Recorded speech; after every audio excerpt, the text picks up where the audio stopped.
Hello class, how are you? E aí, como vocês estão? Sentiram minha falta? Teacher de volta para mais uma aula de inglês instrumental.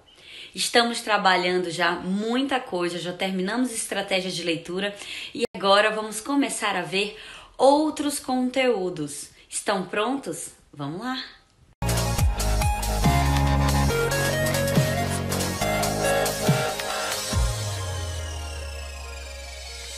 Então, na aula de hoje, vamos ver o uso de dicionários. Alguns acham que é bobagem estudar isso, perda de tempo, mas na verdade é ganho de tempo. Porque aprendendo a usar o dicionário de modo efetivo, vamos ser muito mais ágeis nesse uso. Além disso, é inevitável permear classes de palavras, phrasal verbs, que são os verbos frasais que são compostos por mais de uma partícula. Vamos também acabar vendo expressões idiomáticas que aparecem nos dicionários e vamos esbarrar num assunto interessantíssimo, que são os afixos, os prefixos e sufixos, né? Eles vão alterar as classes gramaticais e também o sentido das palavras. Por essa razão, vamos lá! Here we go! Até agora, para a compreensão de texto, nós vimos estratégias e técnicas de leitura.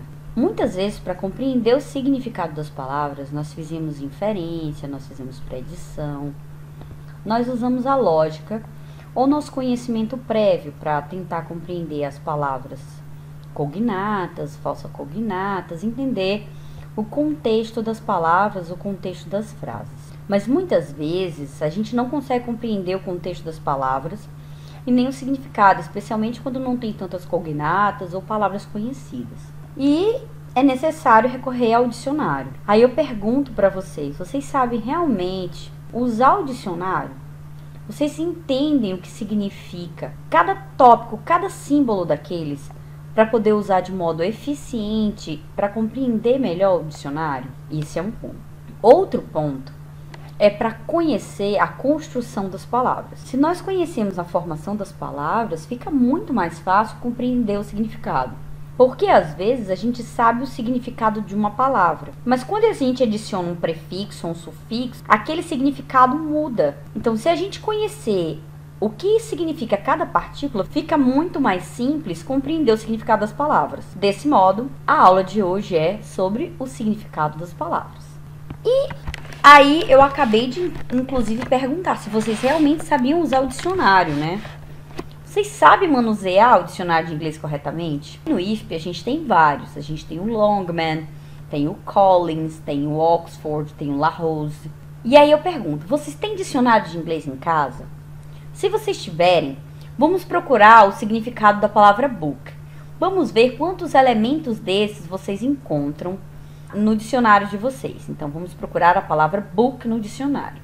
No meu dicionário vai aparecer a palavra book dessa forma. Então, book. E aí, cada detalhe desses, cada elemento desses, isso que está entre colchetes, o N, VT, esse tio, tudo isso tem um significado específico. E é isso que a gente vai passar a compreender, para poder entender melhor nosso dicionário, para usar ele direito, para ser mais eficiente o uso do dicionário.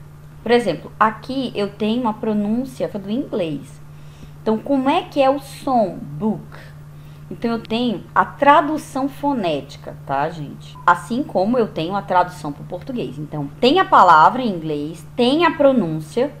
Em seguida, eu tenho a tradução para o português. Depois que eu tenho a tradução fonética e a tradução literal, aí eu vou ter as variações. Eu vou ter notebook, que é caderno, que na verdade notebook é uma palavra derivada. Esse tiozinho aqui, que tem esse tio, significa que eu estou repetindo a palavra e somando ela com a palavra que está em destaque.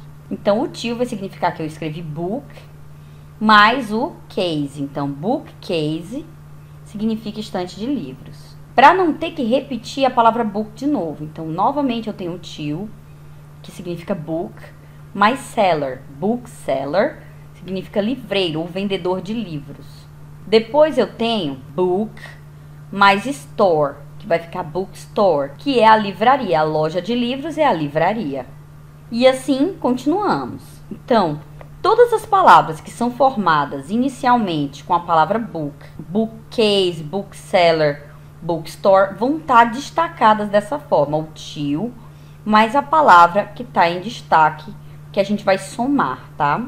Esse N, esse VT, são as classes gramaticais, que é, no caso, o N de noun, de nome, substantivo. E VT é o verbo transitivo. Então, ele vai mostrar o que é cada classe gramatical da palavra. Então, aqui ele tá livro e ele vai ter um segundo significado que vai ser reservar, como verbo. Depois tem as palavras que derivam dela, que eu somo ela com outra e muda de significado. Em seguida, não sei se vocês perceberam, mas tem duas barras aqui. Essas duas barras vai separar uma classe gramatical da outra. Quando eu tenho o livro, depois eu tenho o verbo transitivo. Alguns dicionários têm, outros não. Muitos dos elementos que eu estou mostrando para vocês tem em alguns dicionários e não tem em outros, tá? Então, a considerar isso, vamos procurar a palavra approach no dicionário. Approach aparece dessa forma.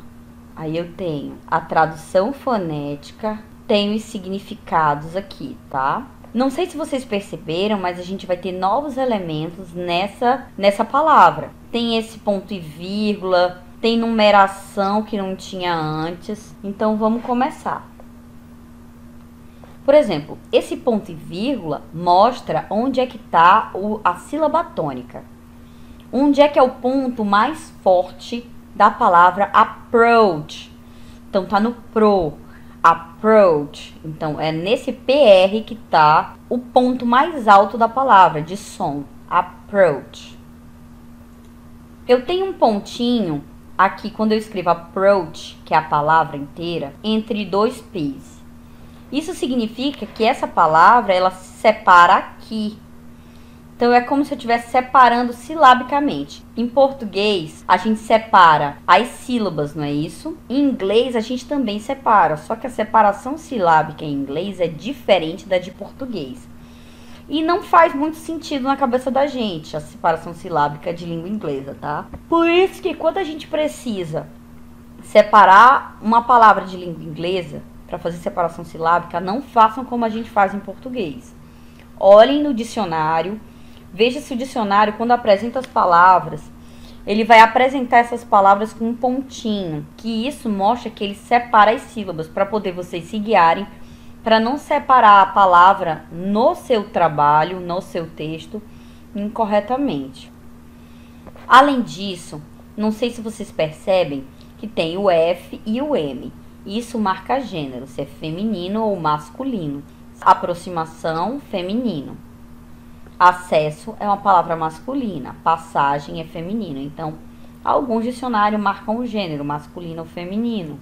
Assim como cada algarismo desse, cada número desse, significa que essa palavra ela tem diferentes significados. Por exemplo, vamos lá para a palavra approach. Approach como substantivo, porque está escrito aqui que é noun, N, é substantivo. Como substantivo, ele tem dois significados.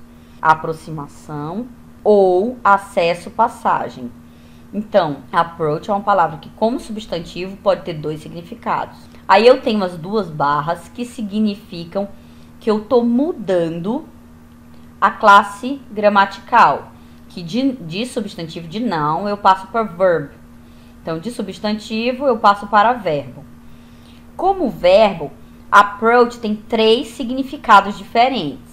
Primeiro é avizinhar-se, o segundo, chegar, vir ou se aproximar, e o terceiro é assemelhar-se, parecer. Então, eu tenho aqui três significados como verbo e dois significados como substantivo. Agora que a gente viu como usar o dicionário, vamos entender a formação das palavras para que fique ainda mais simples, que quando eu não tiver o dicionário, mas eu tiver uma leve noção do radical ou da raiz do verbo, conhecendo os afixos, fique mais fácil compreender o significado da palavra, independente de ter um dicionário ou não. Mas, teacher, o que são os afixos, afinal de contas? São elementos que, quando juntamos ao radical, a gente forma uma nova palavra.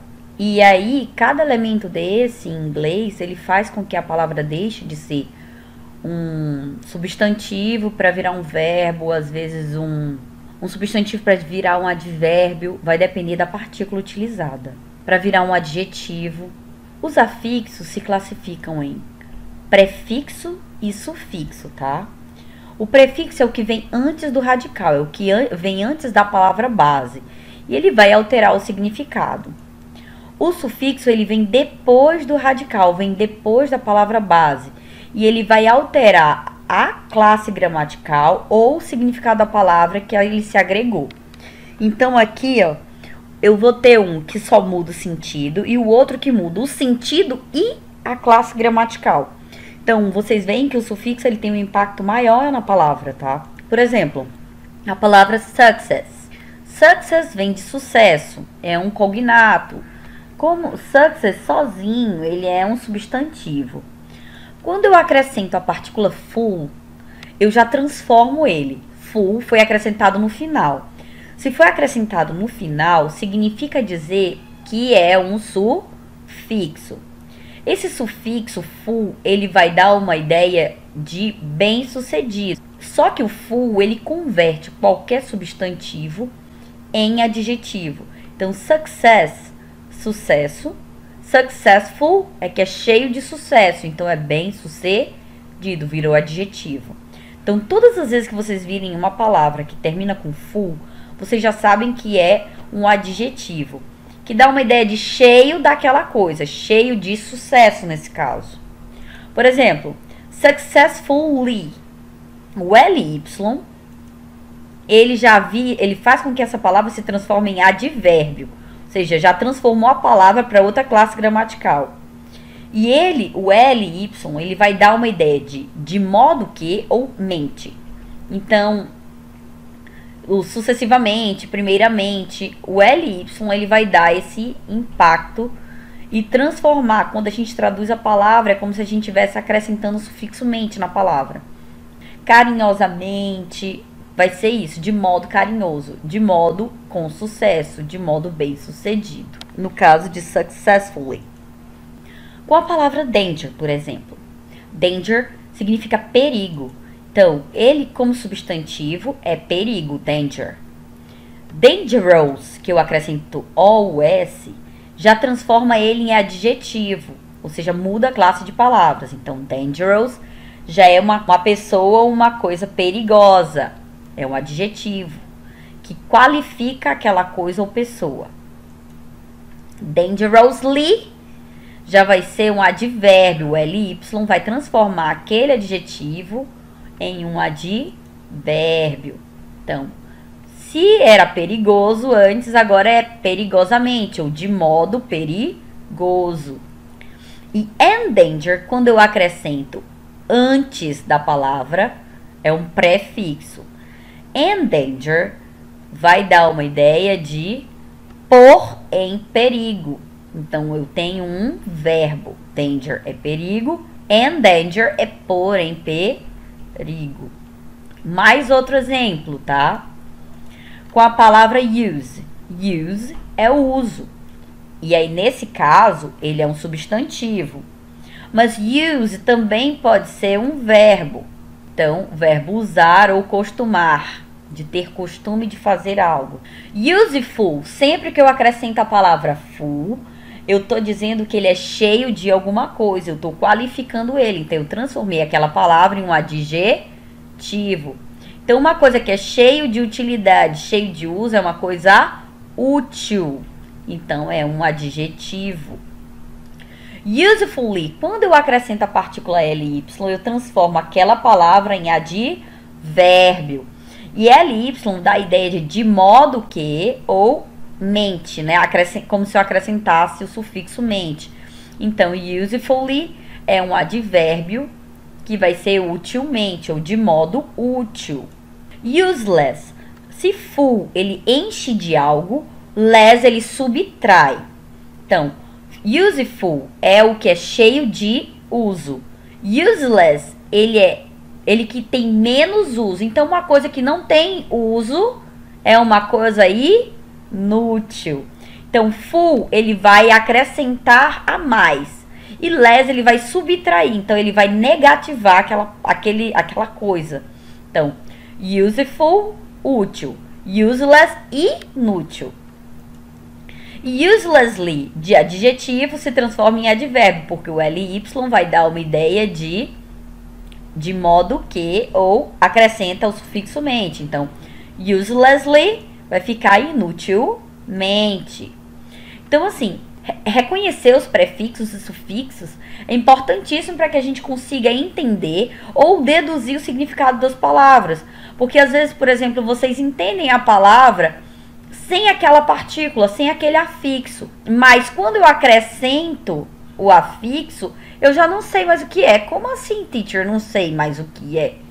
E é por isso que é importante que a gente saiba. Por exemplo, alguns afixos, eles são derivados do latim ou do grego. E o português também tem essa influência greco-romana, né? E por isso que a gente tem sufixos comuns, né? No caso, inadequate, que é uma coisa que é inadequada. Adequate é adequado, inadequate, inadequado. Disconnect, desconectar. Se a gente vê a palavra connect, a gente já pensa conectar. Disconnect é desconectar. Communication, no caso da ideia de ação, comunicação. A gente tem muito disso, do C cedilha a O, né? Então, o ão no final, a gente faz muito disso, communication, nation. E em inglês a gente também tem esse sufixo. Entretanto, tem outros sufixos e prefixos que não têm origem na língua grega, nem na língua latina, nem no latim. E por isso são um pouquinho mais difíceis de compreender, que no caso eu mostrei pra vocês o do full e do less. O full é que acrescenta e o less é o que subtrai, ele tira aquilo. Em inglês eu também tenho un, que é o N. No caso, por exemplo, happy eu sei o que é. Unhappy é como se fosse uma partícula de negação. Então, aquilo que não tá happy, que não tá feliz, tá infeliz ou tá triste. Então, unhappy é o que não está feliz. Ground é o solo. Under é uma partícula que significa embaixo. Então, underground é algo que está embaixo do solo. Underground, na Grã-Bretanha, ou seja, na Inglaterra, significa metrô. Porque o metrô é construído onde? Embaixo do solo. Understand. Understand é uma palavra que a gente conhece muito, que é compreender ou entender. Misunderstand é um mal entendido, é não compreender direito. Useful, o use é uso. Useful é cheio de uso, ou seja, é útil. Useless é sem ser útil, sem uso, então inútil. Isso aqui só são alguns exemplos, tá, gente? Mas que são muito importantes. Recomendo que vocês continuem estudando, façam as atividades and see you next class. Bye bye!